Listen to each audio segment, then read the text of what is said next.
Hello friends, welcome to day trader Telugu and good evening. Sensex 251 points down అయ్యి 60,432 దగ్గర close అయితే, Nifty 86 points down అయ్యి 17,771 దగ్గర క్లోజ్ అయింది. బ్యాంక్ నిఫ్టీ 277 పాయింట్స్ డౌన్ అయ్యి 41,282 దగ్గర క్లోజ్ అయింది. ఫ్రెండ్స్, ఇవాల్టి మార్కెట్ రిలేటెడ్ గా in the first half almost 10 o'clock వరకు మార్కెట్ లో fall, both Nifty and bank Nifty రెండిట్లోనూ ఫాల్. లేటర్ ఆ ఫాల్ నుంచి మార్కెట్ రికవర్ అవుతూ ఆల్మోస్ట్ 10 o'clock తర్వాత నుంచి మార్కెట్ లో ఒక రేంజ్ బౌండ్నెస్ కనిపించింది. Both Nifty and bank Nifty ఒక సపోర్ట్ ని బ్రేక్ చేశాక అగైన్ అక్కడే రెసిస్టెన్స్ ని ఫేస్ చేస్తూ ఆల్మోస్ట్ ఫ్రమ్ 10 o'clock నుంచి ఒక రేంజ్ బౌండ్నెస్ పర్టికులర్ గా మార్కెట్స్ లో అయితే వాళ్ళు కనిపించింది. But mid cap and small cap space లో ఎక్కువగా ఫాల్ ఇవ్వాలి ఉంది. అండ్ ఫాల్ అయిన వాటిలో కూడా మీరు గమనిస్తే ఎక్కువగా PSU banks and IT stocks కనిపిస్తాయి. నిఫ్టీ రిలేటెడ్ గా ఫాల్, మెజారిటీ ఆఫ్ ఫాల్ కి రీజన్ అదాని రిలేటెడ్ గా ఉంటున్న ఫాల్ ని పక్కన ఉంచితే Infosys, TCS and state bank of India, Reliance and friends కొంత ఇంట్రెస్టింగ్ డేటా ఉంది, డేట్స్ ఉన్నాయి, గుర్తుంచుకోవడానికి ప్రయత్నించండి. ఇవాళ ఈవినింగ్ మనకి 5:30 అరౌండ్ మేబీ ఈ వీడియో మీరు చూసే పాయింట్ కి ఇండియన్ సిపిఐ మీన్స్ మన ఇండియాకి సంబంధించిన ఇన్ఫ్లేషన్ డేటా అప్డేట్ అవుతుంది. బట్ దీనికంటే మోస్ట్ ఇంపార్టెంట్ రేపటి రోజు 14th February ఈవినింగ్ మనకి అప్డేట్ అవబోతున్న US CPI inflation data. Market estimates కంటే బిలో వస్తున్నట్లయితే అది బెటర్, పాజిటివ్ గా చూడాలి. ఎస్టిమేట్స్ కంటే అబో వస్తుంటే మీన్స్ ఇన్ఫ్లేషన్ పెరుగుతూ ఉంటే, అనుకున్న దానికంటే పెరుగుతుంటే అది మార్కెట్స్ కి నెగిటివ్. బికాస్ రీసెంట్ టైమ్స్ లో సిపిఐ ఇన్ఫ్లేషన్ డేటా వచ్చిన తర్వాత ఫెడ్ చైర్మన్ గారు అయితే ఎటువంటి మార్కెట్ ని డిసప్పాయింట్ చేసే స్టేట్మెంట్స్ ఆర్ ఫియర్ కి గురయ్యే స్టేట్మెంట్స్ చేయలేదు. కానీ ఇతర ఫెడ్ మెంబర్స్ చేశారు. ఫెడ్ చైర్మన్ గారే మనకి ఇంపార్టెంట్ కాబట్టి ఇప్పటి వరకు మనం నెగిటివ్ గా తీసుకోవాల్సిన రిక్వైర్మెంట్ లేదు. కానీ ఇప్పుడు సిపిఐ ఇన్ఫ్లేషన్ డేటా అనుకున్న ట్రాజెక్టరీలో మూవ్ అవ్వకపోతుంటే, అనుకున్న విధంగా మూవ్ అవ్వకుండా అగైన్ అప్ సైడ్ కి వెళ్ళిపోతుంటే దెన్ మేబీ ఫెడ్ వాళ్ళ వ్యూ ని చేంజ్ చేసుకోవడానికి పాసిబిలిటీ ఉంటుంది. కాబట్టి దట్ టు రీసెంట్ టైమ్స్ లో జాబ్స్ డేటా చాలా స్ట్రాంగ్ గా వచ్చింది, ఎకానమీ చాలా స్ట్రాంగ్ గా ఉన్న ఇండికేషన్ ఇచ్చింది. కాబట్టి ఈ టైంలో సిపిఐ డేటా ఎక్స్పెక్టేషన్స్ ని నెగిటివ్ గా హిట్ చేయకూడదు. కాబట్టి రేపటి రోజు రాబోతున్న సిపిఐ ఇన్ఫ్లేషన్ డేటా మార్కెట్ కి కీగా ఉండబోతుంది. అండ్ వెనస్డే కూడా యుఎస్ రీటైల్ సేల్స్ డేటా ఉంది, అదేం పెద్ద సర్ప్రైజ్ చేసే ఫ్యాక్టర్ కాదు. ఇవాళ ఇండియన్ సిపిఐ డేటా మీన్స్ ఇవాళ ఇండియాకి సంబంధించిన ఇన్ఫ్లేషన్ డేటా అండ్ రేపు రాబోతున్న యుఎస్ సిపిఐ ఇన్ఫ్లేషన్ డేటా, ఇవి రెండే మనకి కీ. అందులో కూడా రేపు రాబోతున్నది global and Indian equity markets related గా ఇంపాక్ట్ క్రియేట్ చేయగలుగుతున్న ఈవెంట్. అండ్ ఫ్రెండ్స్, ఇలా వీడియోస్ రిలేటెడ్ గా మేము పెడుతున్న ఎఫర్ట్స్ మీకు వాల్యుబుల్ గా అనిపిస్తుంటే మన వీడియోని తప్పకుండా లైక్ చేయండి. వ్యూస్ అయితే బాగానే ఉంటున్నాయి, కానీ ఎక్కువ మంది చూస్తున్నారు కానీ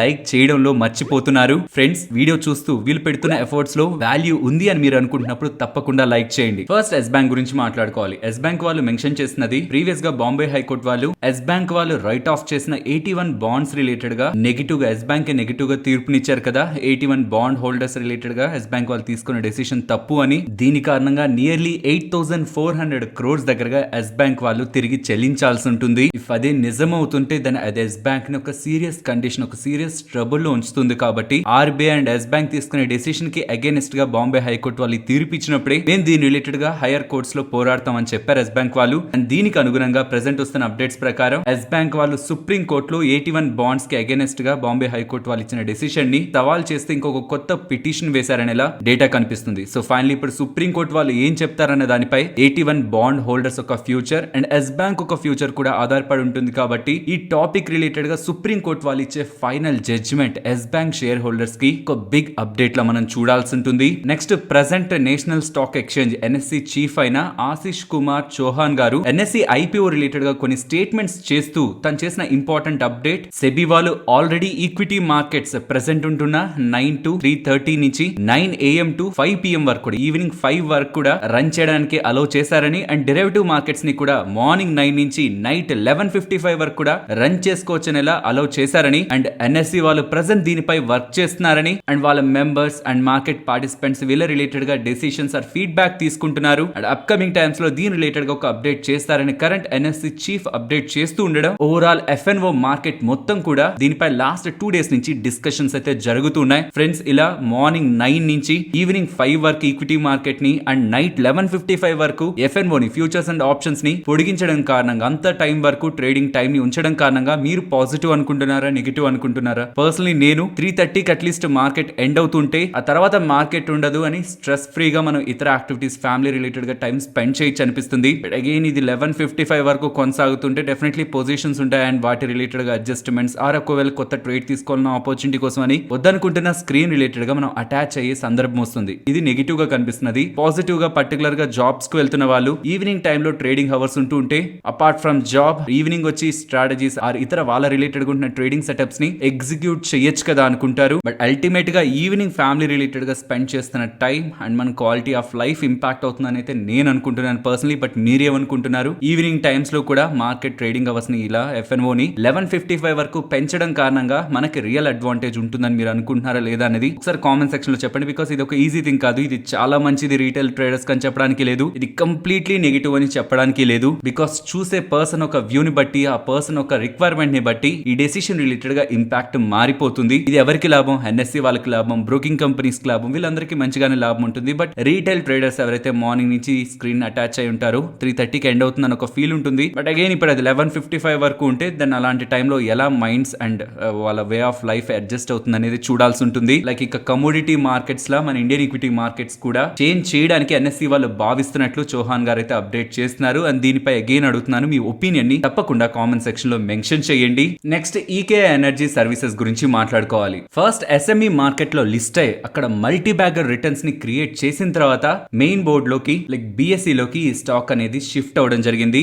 SME మార్కెట్ లో లిస్ట్ అయిన పాయింట్ లో ఇప్పుడు ఉన్న రీసెంట్ స్టాక్ స్ప్లిట్ ని కూడా కన్సిడరేషన్ లోకి తీసుకుంటే నియర్లీ 40 రూపీస్ లో లిస్ట్ అయినట్టు, అక్కడి నుంచి ఆల్మోస్ట్ 3100 రూపీస్ వరకు కూడా స్టాక్ ప్రైస్ ర్యాలీ అయింది, which is nothing but 78 times దగ్గరగా రిటర్న్, క్యాపిటల్ పై రిటర్న్ ని just in the span of 10 months లోనే ఈ స్టాక్ క్రియేట్ చేసింది. ఎందుకు ఇది మెన్షన్ చేస్తున్నానంటే ఇంతలా వెల్త్ ని క్రియేట్ చేసిన స్టాక్స్ రిలేటెడ్ గా రీటైలర్స్ ఎంతలా పెరుగుతున్నా వాటి బ్యాక్ వెళ్తూ ఉంటారు కాబట్టి స్టాక్ రిలేటెడ్ గా మోస్ట్ ఆఫ్ ద రీటైలర్స్ ఒక పొజిషన్స్ ఆల్రెడీ క్రియేట్ అయ్యాయి. బట్ అనూహ్యంగా వీళ్ళు రిజల్ట్స్ ని పోస్ట్ చేశారు. రిజల్ట్స్ తర్వాత స్టాక్ 20% డ్రాప్ అయింది. మనమే అనుకుంటాం ఆల్రెడీ ఎక్స్పెన్సివ్ వాల్యుయేషన్ లో ఉందేమో, కరెక్ట్ అయింది అనుకుంటాం. కానీ గుర్తుంచుకోవాల్సింది హైస్ నుంచి స్టాక్ ఆల్రెడీ ఇవాల్టి కరెక్షన్ కి ముందు 65% అండ్ ఇవాల్టి కరెక్షన్ కి 72% ఆల్రెడీ కరెక్ట్ అయింది. సో ఇది వాల్యుయేషన్స్ రిలేటెడ్ గా వస్తున్న కరెక్షన్ కాదు, ఆడిటర్ ఇస్తున్న ఒక ఇంపార్టెంట్ రిపోర్ట్ అండ్ దాని కారణంగా స్టాక్ ప్రైస్ రియాక్షన్. ఇది మీకు అర్థం కావాలంటే ఈ సింపుల్ ప్రాసెస్ ని అర్థం చేసుకోండి. ఇఫ్ నాకు ఒక కంపెనీ ఉంటే నా కంపెనీ రిలేటెడ్ గా నేను చేసిన సేల్స్ ఆర్ ఈ రెవెన్యూస్ అండ్ నా మార్జిన్స్, నా ప్రాఫిటబిలిటీ, నా రిలేటెడ్ గా ఉంటున్న టోటల్ డేటాని నేను మీకు మీన్స్ ఎక్స్చేంజెస్ కి రిజల్ట్స్ పబ్లిష్ చేసే ముందు నా ఆడిటర్స్ కి పంపించాల్సి ఉంటుంది. నా ఆడిటర్స్ దాన్ని వెరిఫై చేసి ఎస్ సో అండ్ సో రేవంత్ కి సంబంధించిన కంపెనీ ఇవన్నీ చేసింది, మేము చూసిన దాని ప్రకారం మా స్క్రూటినీ ప్రకారం అంతా బాగుందని వాళ్ళు ఎటువంటి మిస్టేక్స్ ని ఫైండ్ అవుట్ చేయకపోతుంటే అది అన్క్వాలిఫైడ్ రిపోర్ట్. మీన్స్ నేను పంపించిన దాంట్లో వాళ్ళు ఎటువంటి ఎర్రర్స్ ని మిస్ స్టేట్మెంట్స్ ని ఫైండ్ అవుట్ చేయకుండా ఆ స్టేట్మెంట్ అలానే నేను పంపించిన రిపోర్ట్స్ అలానే సైన్ చేసి ఎక్స్చేంజెస్ కి పంపిస్తుంటే అది అన్క్వాలిఫైడ్ రిపోర్ట్. నేను పంపిస్తున్న డాక్యుమెంట్స్ లో ట్రాన్స్పరెన్సీ అండ్ అకౌంటింగ్ ప్రిన్సిపల్స్ అన్నిటిని కరెక్ట్ గా ఫాలో అయ్యాక అనేది నేను పంపించుంటే ఆడిటర్స్ కి ఎటువంటి ఎర్రర్స్ ని ఫైండ్ అవుట్ చేయకపోతే వాళ్ళు ఇచ్చే ఫైనల్ రిపోర్ట్ ని అన్క్వాలిఫైడ్ ఆడిట్ రిపోర్ట్ అంటారు. మరి క్వాలిఫైడ్ ఆడిట్ రిపోర్ట్ అంటే ఏంటి? నేను పంపించిన దాంట్లో ఎర్రర్స్ వాళ్ళు ఒకవేళ కనిపెట్టి అది కరెక్ట్ కాదని వాళ్ళు చేంజెస్ చేసి ఇచ్చే రిపోర్ట్ ని క్వాలిఫైడ్ రిపోర్ట్ అంటారు. ప్రీవియస్ గా ఉంటున్న వీళ్ళ ఆడిటర్స్ ఎవరు కూడా క్వాలిఫైడ్ రిపోర్ట్ ఇవ్వలేదు, మోస్ట్లీ అన్క్వాలిఫైడ్ రిపోర్ట్ ని ఇచ్చారు. మీన్స్ అంతా బాగుందని ఏవేవైతే మేనేజ్మెంట్ చెప్తుందో అదే కరెక్ట్ గా ఉందని చెప్పారు. కానీ first time Walker Chandiok and co LLP వాళ్ళు ఒక రిపోర్ట్ ని పబ్లిష్ చేశారు అండ్ ఆ రిపోర్ట్ లో వాళ్ళు మెన్షన్ చేసిన దాని ప్రకారం వీళ్ళు ప్రీవియస్ గా ఏ నెంబర్స్ అయితే పోస్ట్ చేస్తూ వచ్చారో ఆ నెంబర్స్ లో కొన్ని డిస్క్రిపెన్సీస్ ఉన్నాయి, మీన్స్ కొన్ని ప్రాబ్లమ్స్ ఉన్నాయి. ఆ చేంజెస్ ప్రకారం ప్రీవియస్ గా వీళ్ళు పోస్ట్ చేసిన రెవెన్యూస్ కి రియాలిటీలో ఉన్న రెవెన్యూస్ కి 14% దగ్గరగా డిఫరెన్స్ ఉందని, ఆపరేటింగ్ సైడ్ 32% దగ్గరగా డిఫరెన్స్ అండ్ ప్రాఫిటబిలిటీ 32% దగ్గరగా డిఫరెన్స్ ఉందని చెప్తున్నారు. మీన్స్ ప్రీవియస్ గా వీళ్ళు ఏ నెంబర్స్ అయితే స్టాక్ మార్కెట్ కి అప్డేట్ చేస్తూ వచ్చారో ఆ నెంబర్స్ తో కంపేర్ చేస్తే లాస్ట్ 9 months నెంబర్స్ ని చెప్తున్నారు. వీళ్ళు అలా కంపేర్ చేస్తే రెవెన్యూ 14% తగ్గాలి, ప్రాఫిటబిలిటీ 32% దగ్గరగా తగ్గాలి అని చెప్తున్నారు. ఇన్ సింపుల్ టర్మ్స్ మేనేజ్మెంట్ అనుకోని పబ్లిష్ చేసిన నెంబర్స్ కి అండ్ ఆ టైంలో నెంబర్స్ ని అప్రూవ్ చేసిన ఆడిటర్స్ ఒక వ్యూ కి అగైనెస్ట్ గా ప్రెసెంట్ వస్తున్న ఆడిటర్స్, కొత్తగా ఉంటున్న ఆడిటర్స్ ఇలా మేము అనుకున్న దాని ప్రకారం రెవెన్యూస్ 14%, ప్రాఫిటబిలిటీ 30% అబౌవ్ దగ్గరగా డౌన్ అయి ఉండాలి. బట్ వాళ్ళు అలా ఎక్కువ చేసి దాన్ని అప్డేట్ చేశారని చెప్తుండడం కార్పొరేట్ గవర్నెన్స్ అండర్ లోకి వస్తుంది కాబట్టి స్టాక్ ఇవాళ 20% లోయర్ సర్క్యూట్ హిట్ చేసింది. బికాస్ ప్రీవియస్ గా స్టాక్ ర్యాలీ అవడానికి మెయిన్ రీజన్ వీళ్ళ నెంబర్స్ ఎక్స్చేంజెస్ కి అప్డేట్ అవుతూ వాటిలో వస్తున్న హ్యూజ్ గ్రోత్ ని మార్కెట్ చూస్తూనే స్టాక్ ని తీసుకెళ్లింది. కాబట్టి వాటిల్లో తప్పుందంటే, ఈ రీసెంట్ నెంబర్స్ లోనే తప్పుందంటే లిస్ట్ అయినప్పటి నుంచి కూడా ఏదైనా డిస్క్రిపెన్సీస్ ఉన్నాయా, ఏదైనా ప్రాబ్లమ్స్ ఉన్నాయా?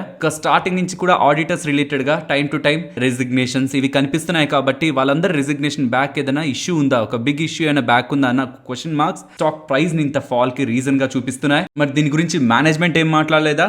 ఎస్, మేనేజ్మెంట్ 13th February యొక్క కాన్ఫరెన్స్ కాల్ లో ఆడిటర్స్ చేసిన స్టేట్మెంట్ ఏంటి? Previous numbers accounting standards AS 115 ప్రకారం ఉండాల్సిన స్టాండర్డ్స్ కంటే వీళ్ళ రెవెన్యూ రికగ్నైజేషన్ అండ్ ప్రాఫిట్ ఇవన్నీ కూడా సరిగా లేవు. నేను నాకు మాట్లాడుకున్నాం కదా ఎంత % డీవియేషన్ తో ఉన్నాయని. అలా అంత % డీవియేట్ అవడానికి రికగ్నైజేషన్ చేసిన ప్రాసెస్ వీళ్ళకి సరిగా అనిపించలేదు ఆడిటర్స్ కి. కానీ యాజ్ పర్ మేనేజ్మెంట్ వీళ్ళ బిజినెస్ ని ఇతర బిజినెస్ తో ఈక్వల్ గా చూడకూడదని, వీళ్ళ బిజినెస్ రిలేటెడ్ గా revenue generation with respect to client business start అయినప్పటి నుంచి నుంచి వేరొక కంపెనీస్ తో కంపేర్ చేస్తే డిఫరెంట్ గా ఉంటుంది కాబట్టి వీళ్ళు రికగ్నైజ్ చేసిన వీళ్ళ నెంబర్స్ ని వీళ్ళు సపోర్ట్ చేస్తూ అదే కరెక్ట్ ఫార్మాట్ అని ఎక్స్చేంజెస్ కి వీళ్ళైతే అప్డేట్ అయితే చేశారు. బట్ స్టిల్ దాన్ని మార్కెట్ సీరియస్ గా తీసుకోలేదు. సో రీసెంట్ టైమ్స్ లో అదాని ఇష్యూ రిలేటెడ్ గా ఆల్రెడీ మార్కెట్ లో ఒక క్వశ్చన్ మార్క్ ఉంది. ఇంతలా భారీగా ర్యాలీ అవుతున్న కంపెనీస్ రిలేటెడ్ గా ఇప్పుడు అగైన్ ఈ కంపెనీ రిలేటెడ్ గా ఆడిటర్స్ వచ్చి ఇలాంటి ఒక ఇష్యూ ఉందండో ఈ ఇష్యూ ఇక్కడతో అయిపోతుందని కాదు, ఆ రెవెన్యూ ప్రాఫిటబిలిటీ ఇక్కడతో ఈ డిఫరెన్స్ ఉంటే స్టాక్ ప్రైస్ రిలేటెడ్ గా ఓకే, బట్ దీని బ్యాక్ ప్రీవియస్ గా లిస్ట్ అయినప్పటి నుంచి ఉన్న నెంబర్స్ రిలేటెడ్ గా కూడా క్వశ్చన్ మార్క్స్ అరైజ్ అవుతున్నాయి.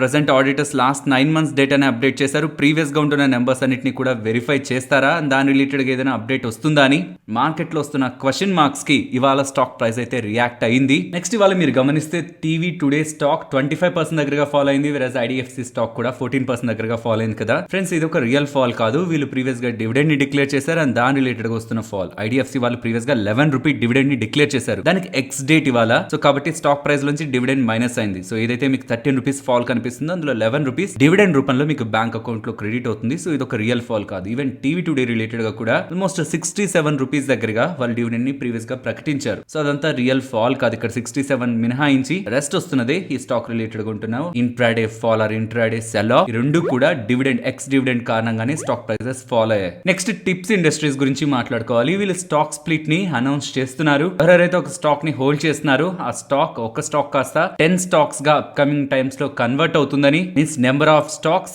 10 తో మల్టిప్లై అవుతాయి అండ్ ప్యారల్ గా స్టాక్ ప్రైస్ కూడా 10 తో డివైడ్ అవుతుంది. అండ్ ఇది షేర్ హోల్డర్ అప్రూవల్ వచ్చిన విత్ ఇన్ 2 months లోపు ఇది కంప్లీట్ చేస్తారని ఇలా వీళ్ళు అప్డేట్ చేస్తున్నారు. నెక్స్ట్ లూపిన్ గురించి మాట్లాడుకోవాలి. స్టాక్ ఇవాళ 8% దగ్గరగా డౌన్ అవుతుంది కదా, దీని బ్యాక్ బ్రోకింగ్ ఫిర్మ్స్ వాళ్ళు ఇస్తున్న అప్డేట్స్ కనిపిస్తున్నాయి. రీసెంట్ టైమ్స్ లో వీళ్ళ రిజల్ట్స్ పర్ఫార్మెన్స్ గురించి బ్రోకింగ్ ఫిర్మ్స్ మాట్లాడుతూ, ఒకరు కాదు multiple broking firms and rating agencies మాట్లాడుతూ పర్టికులర్ గా వీళ్ళ మార్జిన్స్ గురించి ఎక్కువగా ఫోకస్ చేశారు. ఆపరేటింగ్ మార్జిన్స్ బికాస్ వీళ్ళ కాస్ట్ రిడక్షన్ ప్లాన్స్ ప్రీవియస్ గా అనౌన్స్ చేసిన ప్లాన్స్ ఇన్ లైన్ గా లేవని, కాబట్టి మార్జిన్స్ లో ఇంప్రూవ్మెంట్ కనిపించకపోగా వాళ్ళ మెయిన్ కన్సర్న్ అంతా స్పిరివా జెనరిక్ లాంచ్ గురించి మాట్లాడుతున్నారు. ఇది COPD including chronic bronchitis and ఎంఫెసిమాని ట్రీట్ చేయడానికి యూజ్ చేసే రెస్పిరేటరీ రిలేటెడ్ గా ఉన్న ప్రాబ్లమ్స్ కి యూజ్ చేసే డ్రగ్. ఇది ఒక డ్రగ్ రిలేటెడ్ గా లాంచ్ డిలే అవుతుంటేనే ఎందుకు స్టాక్ ప్రైస్ కి ఇంత నెగిటివ్ గా బ్రోకింగ్ ఫిర్మ్స్ మాట్లాడడం, ఒకే ఒక డ్రగ్ కదా. మార్కెట్ ఎస్టిమేట్ చేస్తున్న దాని ప్రకారం FY24 లో ఎస్టిమేట్స్ ప్రకారం ఇది నియర్ టు $75 million దగ్గరగా వీళ్ళకి కాంట్రిబ్యూషన్ ఇస్తుందని సేల్స్ లో. అండ్ అది గ్రో అవుతూ బై FY27 నాటికి $120 million దగ్గరగా సేల్స్ కి వెళ్తుంది అనుకుంటున్నారు. అది ఇన్ టర్మ్స్ ఆఫ్ వీళ్ళ రెవెన్యూస్ లో చూడాలంటే 26 to 29% ఆఫ్ లూపిన్ వాళ్ళ రెవెన్యూస్ త్రూ ఈ స్పిరివా జెనరిక్ ద్వారానే వస్తాయని ఒక క్యాలిక్యులేషన్స్ మార్కెట్ లో ఉన్నాయి. కాబట్టి ఇలాంటి ఒక ఇంపార్టెంట్ డ్రగ్ యాక్చువల్లీ ఈ ఫైనాన్షియల్ ఇయర్ ఎండింగ్ లోనే లాంచ్ అవుతుంది అనుకున్నారు, end of the financial year లోపు. But next financial year first half లోకి అది మారుతుండడం, డిలే అవుతుండడం, 6 months డిలే అవుతుండడం, అది కూడా బ్రోకింగ్ ఫిర్మ్స్ రిలేటెడ్ గా వాళ్ళ వ్యూస్ ని చేంజ్ చేసుకుంటూ బర్న్స్టైన్ వాళ్ళు 572 అండ్ ఇతర బ్రోకింగ్ ఫిర్మ్స్ కూడా ప్రీవియస్ గా ఉన్న వాళ్ళ టార్గెట్ ని రెడ్యూస్ చేసుకుంటూ ఉండడం స్టాక్ ప్రైస్ రిలేటెడ్ గా ఇంపాక్ట్ కి రీజన్. నెక్స్ట్ సెబీ వాళ్ళు అన్ని డొమెస్టిక్ మ్యూచువల్ ఫండ్స్ అండ్ వాళ్ళ ట్రస్టీస్ ని ఆడిట్ చేయడానికి, ఫైనాన్షియల్ ఆడిట్ చేయడానికి ప్రాసెస్ ని స్టార్ట్ చేసినట్లు అప్డేట్స్ కనిపిస్తున్నాయి. ప్రీవియస్ గా ఫ్రాంక్లిన్ టెంపుల్టన్ కానీ అండ్ యాక్సిస్ వాళ్ళ మ్యూచువల్ ఫండ్ రిలేటెడ్ గా కొన్ని ఇష్యూస్ అరైజ్ అవుతుండడం, పర్టికులర్ గా యాక్సిస్ మ్యూచువల్ ఫండ్ రిలేటెడ్ గా top 2 fund managers front running చేశారని, లైక్ కొంటున్నా అమ్ముతున్న దానికి ముందే వాళ్ళ పొజిషన్స్ ని బిల్డ్ చేసి ప్రాఫిటబుల్ అయ్యేందుకు చూసారని, and even Franklin Templeton related గా అన్సర్టనిటీ నెలకొండో, ఇవన్నీ మ్యూచువల్ ఫండ్స్ లో కొన్ని ఇర్రెగ్యులారిటీస్ ఉన్నాయి. వాటన్నిటిని కూడా ఫారెన్సిక్ ఆడిట్ చేస్తేనే ఏ మ్యూచువల్ ఫండ్స్ ఎలాంటి లోపాలతో ఉన్నాయనేది సెబీ వాళ్ళకి అర్థమవుతుంది. కాబట్టి ఆ ప్రాసెస్ ని సెబీ వాళ్ళు త్వరలోనే స్టార్ట్ చేయనున్నారని ఇలా అప్డేట్స్ అయితే కనిపిస్తున్నాయి. నెక్స్ట్ కోఫోర్జ్ గురించి మాట్లాడుకోవాలి. వాళ్ళ ఒక బిగ్ బ్లాక్ డీల్ జరిగింది. ఆల్మోస్ట్ 9.8% దగ్గరగా equity. In terms of shares చూస్తే అది 60 lakh షేర్స్ దగ్గరగా 4050 రూపీస్ యావరేజ్ ప్రైస్ లో బ్లాక్ డీల్ లో భాగంగా సెల్ చేశారు. సెల్ చేసినది ఎవరనేది క్లారిటీ లేదు. మోస్ట్లీ బేరింగ్స్ వాళ్ళే, ప్రైవేట్ ఈక్విటీ ప్లేయర్ అయిన బేరింగ్స్ వాళ్ళే సెల్ చేస్తుంటారు అని ఎక్స్పెక్టేషన్ ఉంది. బికాస్ ఈ కంపెనీ రిలేటెడ్ గా వాళ్ళే ప్రమోటర్. సెప్టెంబర్ 2020 నాటికి వాళ్ళ దగ్గర 70% దగ్గరగా కోఫోర్జ్ రిలేటెడ్ గా వాటా ఉంది. బట్ అది కాన్స్టెంట్ గా డిక్రీస్ చేసుకుంటూ సెల్ చేస్తూ ఆ 70% నుంచి ఇప్పుడు 30% కి వచ్చారు. అండ్ ప్రీవియస్ గా లాస్ట్ టైం వాళ్ళు సెల్ చేసింది మార్చ్ 2022 లో ఆల్మోస్ట్ 4267 దగ్గర ఉన్నప్పుడు సెల్ చేశారు. తర్వాత ఇప్పుడు అగైన్ ఆ ప్రైస్ కంటే లోయర్ ప్రైస్ లోనే సెల్ చేస్తున్నారు. అండ్ రీసెంట్ రిజల్ట్స్ వీళ్ళు బెటర్ గానే ఉన్నాయి. అండ్ నోమ్రా వాళ్ళు కూడా Feb 7th ఒక రిపోర్ట్ ని రిలీజ్ చేస్తూ వీళ్ళ రిలేటెడ్ గా ఉన్న పాజిటివ్స్ అండ్ ఫ్యూచర్ గ్రోత్ ని మెన్షన్ చేస్తూ 5050 టార్గెట్ ని కూడా ఇచ్చారు. రీసెంట్ రిజల్ట్స్ బాగున్నాయి, టార్గెట్స్ రేటింగ్స్ కూడా బెటర్ గానే ఉన్నాయి. బట్ స్టిల్ ప్రమోటర్స్ గ్రాడ్యువల్ గా ఎగ్జిట్ అవుతూ ఉండడం స్టాక్ రిలేటెడ్ గా ఒక over hang, in short term over hang గా నిలబడుతుంది. కాబట్టి ఈవెన్ ఇన్ ద ఫ్యూచర్ వీళ్ళు మంచి నెంబర్స్ ని పబ్లిష్ చేస్తూ గ్రోత్ చూపిస్తున్నా ఇలాంటి బిగ్ బ్లాక్ డీల్స్ కారణంగా ఇంట్రాడే సెషన్స్ లో మనకి టెంపరీగా స్టాక్ ప్రైస్ లో ఫాల్ తప్పదు. స్టిల్ బేరింగ్స్ వాళ్ళ దగ్గర ఉన్న కంప్లీట్ ఈక్విటీ సెల్ చేసేంత వరకైనా, ఆర్ ఇక మేము సెల్ చేయము అప్కమింగ్ టైమ్స్ లో మేము మేము మా వాటాను సెల్ చేయాలనుకోవట్లేదని క్లారిటీ ఇచ్చేంత వరకైనా కోఫోర్జ్ రిలేటెడ్ గా ఈ షార్ట్ టర్మ్ వోల్టాలిటీ మనకు కనిపిస్తూ ఉంటుంది. ఇంత పెద్ద మొత్తంలో మోస్ట్లీ బేరింగ్స్ వాళ్ళే సెల్ చేసి ఉండాలి, ఇది ఒక అజంప్షన్. మేము చూద్దాం మరి ఎన్ఎస్సీ లో ఎండ్ ఆఫ్ ద డే కి బేరింగ్స్ వాళ్ళ నేమ్ ఉందా లేదా అని. నెక్స్ట్ సిటీ యూనియన్ బ్యాంక్ గురించి మాట్లాడుకోవాలి. ఇంట్రాడే సెషన్స్ లో ఇంతలా ఫాలో అయింది కదా, ఇంతలా ఫాలో అవుతుండడం బ్యాక్ ఉంటున్న మెయిన్ రీజన్ వీళ్ళ అసెట్ క్వాలిటీ ఎక్స్పెక్టేషన్స్ కంటే బిలో ఉంటుండడం. ఇతర బ్యాంక్స్ ని గమనిస్తున్నాం కదా, అసెట్ క్వాలిటీ ఇంప్రూవ్ అవుతుంది, gross and net non performing asset stable అవుతున్నాయి. కానీ వీళ్ళ రిలేటెడ్ గా స్లిపేజెస్ భారీ మొత్తంలో పెరిగాయి. ప్రీవియస్ గా 261 crores దగ్గరగా స్లిపేజెస్ ఉంటే అది ఇప్పుడు 68% పెరుగుతూ 439 crores స్లిపేజెస్ అని వీళ్ళు చెప్తూ ఉండడం వీళ్ళ అసెట్స్ రిలేటెడ్ గా ఉన్న వీక్నెస్ ని చూపిస్తుంది. అండ్ ఈవెన్ ప్రావిజన్స్ కూడా క్వార్టర్ అండ్ క్వార్టర్ కంపారిజన్ లో 120% and year on year comparison లో 81% దగ్గరగా పెరుగుతుండడం. సో స్లిపేజెస్ భారీ మొత్తంలో పెరిగాయి, ప్రావిజన్స్ కూడా ఇంతలా పెరుగుతుండడం ఆటోమేటిక్ గా ప్రాఫిట్స్ ని డిక్లైన్ చేస్తుంది. కాబట్టి ప్రాఫిట్స్ కూడా క్వార్టర్ అండ్ క్వార్టర్ బేసిస్ లో 22% దగ్గరగా డిక్లైన్ అయ్యాయి. So in terms of asset quality slippages ఎక్కువగా ఎక్స్పెక్టెడ్ కంటే చాలా ఎక్కువగా ఉన్నాయి అండ్ ప్రావిజన్స్ పెరిగాయి. దాని కారణంగా ఫాల్ అయిన profitability overall numbers compared with ఇతర బ్యాంకింగ్ నెంబర్స్ డీకపుల్ అయి చాలా డీవియేట్ అయ్యాయి. కాబట్టి స్టాక్ ప్రైస్ లో ఇలాంటి ఫాల్ ని మనం చూసాం. నెక్స్ట్ అదానీ ఎంటర్ప్రైజెస్ గురించి మాట్లాడుకోవాలి. అదానీ ఎంటర్ప్రైజెస్ అండ్ ఇతర అదానీ స్టాక్స్ రిలేటెడ్ గా వాటి ఫాల్ కి అగైన్ కొన్ని ఇంపార్టెంట్ అప్డేట్స్ కనిపిస్తున్నాయి. మీరు స్క్రీన్ పైన గమనించవచ్చు. గ్లోబల్ క్రెడిట్ రేటింగ్ ఏజెన్సీ అయిన మూడీస్ వాళ్ళు అదానీ రిలేటెడ్ గా కొన్ని ఇంపార్టెంట్ అప్డేట్స్ చేస్తున్నారు. వీళ్ళ రేటింగ్స్ ని కట్ చేసుకోవట్లేదు, బట్ ప్రీవియస్ గా ఇచ్చిన వీళ్ళ అవుట్లుక్ ని మాత్రం మారుస్తున్నారు. మీన్స్ రేటింగ్స్ అయితే అలానే ఉంచుతున్నారు, బట్ అవుట్లుక్ ని ప్రీవియస్ గా ఇచ్చిన స్టేబుల్ నుంచి నెగిటివ్ కి 4 కంపెనీస్ రిలేటెడ్ గా చేంజ్ చేశారు. అందులో స్టాక్ మార్కెట్ లో లిస్టెడ్ కంపెనీస్ 2, ఒకటి అదానీ గ్రీన్, ఇంకొకటి అదానీ ట్రాన్స్మిషన్. దీని తర్వాత మార్కెట్ లో ఉంటున్న హ్యూజ్లీ స్పెక్యులేట్ అవుతున్న దాంట్లో ఇదొకటి. సుప్రీం కోర్ట్ వాళ్ళు సెబీ వాళ్ళని అదానీ గ్రూప్ రిలేటెడ్ గా జరిగిన వోల్టాలిటీ రిలేటెడ్ గా ఏ స్టాక్ లో అయినా ప్రెసెంట్ వోల్టాలిటీ కండిషన్స్ అరైజ్ అవుతుంటే ఎటువంటి ఫ్రేమ్ వర్క్ ఉంది, ఎటువంటి మెకానిజం ని సెబీ వాళ్ళు ఫాలో అవుతున్నారని కూడా సుప్రీం కోర్ట్ వాళ్ళు సెబీ వాళ్ళని అడిగినట్లు, దీని రిలేటెడ్ గా సెబీ వాళ్ళు సుప్రీం కోర్టుకి ఒక నివేదిక ఇస్తారనేలా అప్డేట్స్ అయితే కనిపిస్తున్నాయి. అండ్ ఫర్దర్ గా మార్కెట్ లోకి వచ్చిన ఇంకొక అప్డేట్, అదానీ వాళ్ళు 4 స్టాక్స్ రిలేటెడ్ గా Adani ports, Adani transmission and Adani green related గా ప్రీవియస్ గా ఎస్బీఐ వాళ్ళ దగ్గర తాకట్టు పెట్టిన దానికి షేర్స్ ఉంటాయి కదా, ఆ షేర్స్ ని పెంచినట్లు అప్డేట్ చేస్తున్నారు. మీన్స్ ప్రమోటర్స్ వాళ్ళ షేర్స్ రిలేటెడ్ గా ప్లెడ్జింగ్ యాక్టివిటీని అగైన్ ఇంక్రీజ్ చేస్తున్నట్లు, అనదర్ గా కొత్తగా షేర్స్ ని ప్లెడ్జ్ చేస్తున్నట్లు అప్డేట్స్ మార్కెట్ లోకి వస్తూ ఉండడం కూడా స్టాక్ ప్రైస్ ఫాల్ బ్యాక్ ఉంటున్న ఇంపార్టెంట్ రీజన్. కానీ దీని రిలేటెడ్ గా ఎస్బీఐ వాళ్ళు క్లారిఫికేషన్ ఇస్తూ ఏ స్టాక్స్ అయితే అగైన్ ఇప్పుడు అదానీ వాళ్ళు ప్లెడ్జ్ చేస్తున్నారు అది కొత్తగా వాళ్ళకి కావాల్సిన డబ్బుల కోసం కాదని, ప్రీవియస్ గా ప్లెడ్జ్ చేశారు కదా వాళ్ళ షేర్స్ అండ్ ఈ రీసెంట్ టైమ్స్ లో స్టాక్ ప్రైస్ ఫాల్ అయింది కాబట్టి దాన్ని ఫిల్ చేయడం కోసం ప్రీవియస్ గా ప్లెడ్జ్ చేసిన షేర్స్ రిలేటెడ్ గా వాల్యూ తగ్గింది కాబట్టి ఆ వాల్యూని అగైన్ రీప్లేస్ చేయడం కోసమే కొత్తగా షేర్స్ ని ఇస్తున్నారు. కానీ అది అగైన్ ఫ్రెష్ లోన్ కోసం కాదనేలా ఎస్బీఐ వాళ్ళు క్లారిఫికేషన్ ఇచ్చారు. ఇవి అదానీ గ్రూప్ రిలేటెడ్ గా ఉంటున్న ఇంపార్టెంట్ అప్డేట్స్. పర్టికులర్ గా మూడీస్ వాళ్ళు వాళ్ళ వ్యూని చేంజ్ చేసుకుంటుండడం కొన్ని అదానీ రిలేటెడ్ గా ఉంటున్న స్టాక్స్ పై, అది కూడా స్టేబుల్ నుంచి నెగిటివ్ గా అవుట్లుక్ ని ఇస్తూ ఉండడం ఓవరాల్ గ్రూప్ రిలేటెడ్ గా సెంటిమెంట్ ని కొంత నెగిటివ్ గా ఇంట్రాడే సెషన్స్ లో టర్న్ చేసింది. హైడెన్బర్గ్ వాళ్ళ రిపోర్ట్ రావడం అండ్ రీసెంట్ టైమ్స్ లో చాలా వోల్టాలిటీ మొత్తం అంతా స్టోరీ ఎండ్ అవుతున్న టైంలో మూడీస్ వాళ్ళు రియాక్ట్ అవుతుండడం, రేటింగ్ ఏజెన్సీస్ ఎప్పుడు ఎండ్ లో యాక్ట్ అవుతుంటాయి, లాస్ట్ లో యాక్ట్ అవుతుంటాయి అన్నదానికి ఇది ఒక అనదర్ ఎగ్జాంపుల్ లా మనకు ఉంటుంది. నెక్స్ట్ రిమైనింగ్ ఉంటున్న కొన్ని నెంబర్స్ గురించి మాట్లాడుకుందాం. ఆర్వీఎన్ఎల్ వాళ్ళు నెంబర్స్ ని పబ్లిష్ చేశారు. అనాలిసిస్ చేయడానికి ఇక్కడ ఏం లేదు, కోర్ నెంబర్స్ మీకు స్క్రీన్ పైన కనిపిస్తుంటాయి and overall results below estimates ఏ ఉన్నాయి. మాట్లాడుకోవాల్సింది ఇన్ఫో ఎడ్జ్ నౌకరీ నెంబర్స్ గురించి. స్టాక్ ఇవాళ 10% డౌన్ అవుతుంది కదా, దీనికి main reason last 4 consecutive quarters నుంచి ప్రీవియస్ క్వార్టర్స్ నుంచి కూడా 50% అబౌవ్ దగ్గరగా రెవెన్యూ గ్రోత్ కనిపించేది. ఈసారి 33.5% revenue growth. So recent times లో ఉంటున్న గ్రోత్ లేకపోతుండడం ఒక బిగ్ సర్ప్రైజ్. దీని రిలేటెడ్ గా వీళ్ళు మెన్షన్ చేస్తున్నది ఐటీ హైరింగ్ స్లో డౌన్ కారణంగానే రెవెన్యూ ఇంపాక్ట్ అయింది అంటున్నారు. ఐటీ హైరింగ్ కి మీన్స్ ఈ ఐటీ జాబ్స్ కి ఇన్ఫో ఎడ్జ్ వాళ్ళకి సంబంధం ఏంటి? వీళ్ళకి నౌకరీ వెబ్సైట్ ఉంది కదా, జాబ్ హైరింగ్ పోర్టల్ ఉంటుంది కదా, ఆ మొత్తం పోర్టల్ లో వచ్చే డబ్బులో 50% రెవెన్యూస్ దగ్గరగా 50% డబ్బులు ఐటీ హైరింగ్ జాబ్స్ ద్వారానే వస్తుంది. కాబట్టి అక్కడ ఇంపాక్ట్ పడుతూ ఉండడం వీళ్ళ బిజినెస్ ని ఇంపాక్ట్ చేసింది అంటున్నారు. బట్ వీటన్నిటికంటే మెయిన్ ఇంపార్టెంట్ పాయింట్, వీళ్ళు ఆల్మోస్ట్ 84 crore దగ్గరగా లాస్ ని ప్రకటించారు. అండ్ దానికి మెయిన్ రీజన్ ప్రీవియస్ గా వీళ్ళు ఇన్వెస్ట్ చేసిన 4B నెట్వర్క్ రిలేటెడ్ గా ప్రీవియస్ గా వాళ్ళు చేసిన ఎంటైర్ ఇన్వెస్ట్మెంట్ 276 crores ని వీళ్ళు రైట్ ఆఫ్ చేశారు. ఈ 4B నెట్వర్క్ అనే సంస్థ, ఈ కంపెనీ ఏం చేస్తుంది, ఇది ఒక B2B రియల్ ఎస్టేట్ ప్లాట్ఫామ్. ఈ సేమ్ ఇన్ఫో ఎడ్జ్ వాళ్ళకి 99 acres ఉంది ఒక వెబ్సైట్, అది కూడా రియల్ ఎస్టేట్ ప్లాట్ఫామే. బట్ అది సక్సెస్ఫుల్ గానే రన్ అవుతుంది. బట్ ఈ 4B నెట్వర్క్ రిలేటెడ్ గా కూడా గ్రోత్ ఉంటుందని వీళ్ళు 276 crores దగ్గరగా ఇన్వెస్ట్మెంట్ చేశారు. మీన్స్ ఆ కంపెనీ రిలేటెడ్ గా వీళ్ళు చేసిన ఇన్వెస్ట్మెంట్ రిలేటెడ్ గా ఫ్యూచర్ లో రిటర్న్ ఉంటుందని వీళ్ళు ఎక్స్పెక్ట్ చేయట్లేదని, బికాస్ ఆ company series of fund raising related గా ఫెయిల్ అవుతుంది కాబట్టి సస్టైనబిలిటీ క్వశ్చన్ మార్క్ లోకి వెళ్ళింది. సో ఆ డబ్బులు మాకు తిరిగి రాదని మేము అనుకుంటూ కంప్లీట్ గా రైట్ ఆఫ్ చేస్తున్నాం స్టేట్మెంట్స్ చేస్తూ అది లాస్ కి తీసుకుంటూ ఉండడం. ఓవరాల్ గా వీళ్ళు లాస్ ని ప్రకటించారు. నెంబర్స్ వీక్ గా ఉన్నాయి అండ్ వీళ్ళు ప్రీవియస్ గా చేసిన 276 crore ఇన్వెస్ట్మెంట్ ని రైట్ ఆఫ్ చేస్తూ ఉండడం టెంపరీగా స్టాక్ ప్రైస్ పై నెగిటివ్ ఇంపాక్ట్ చూపిస్తున్నా, సడన్ గా మార్కెట్ లోకి వచ్చి స్టాక్ ప్రైస్ ని ఇంపాక్ట్ ఇంపాక్ట్ చేసే వాటికంటే ఇలా టైం టు టైం డిస్క్లోజర్ తో స్టాక్ మార్కెట్ కి అప్డేట్ చేస్తుండడం స్టాక్ రిలేటెడ్ గా మనం పాజిటివ్ గానే తీసుకోవాలి. మీన్స్ ద వే మేనేజ్మెంట్ ఇలా ట్రాన్స్పరెంట్ గా ఉండడం పాజిటివ్ గా తీసుకోవాలి. బట్ మేనేజ్మెంట్ చేసిన స్టేట్మెంట్స్, వాళ్ళు చేసిన రైట్ ఆఫ్, అది మాత్రం నెగిటివ్. కాబట్టి స్టాక్ ప్రైస్ ఇవాళ 10% డౌన్ అయింది.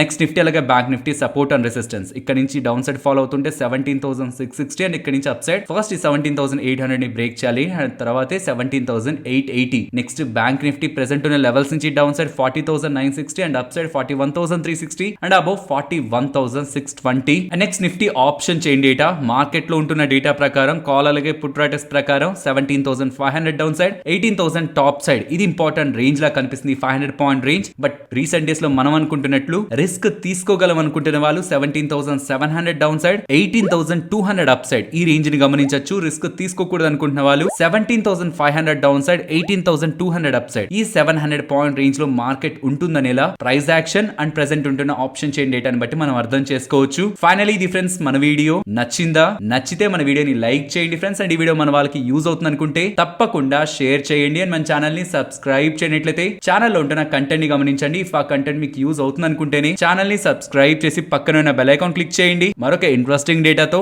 మళ్ళీ మీ ముందుకు వస్తాను. అంతవరకు టేక్ కేర్. జై హింద్.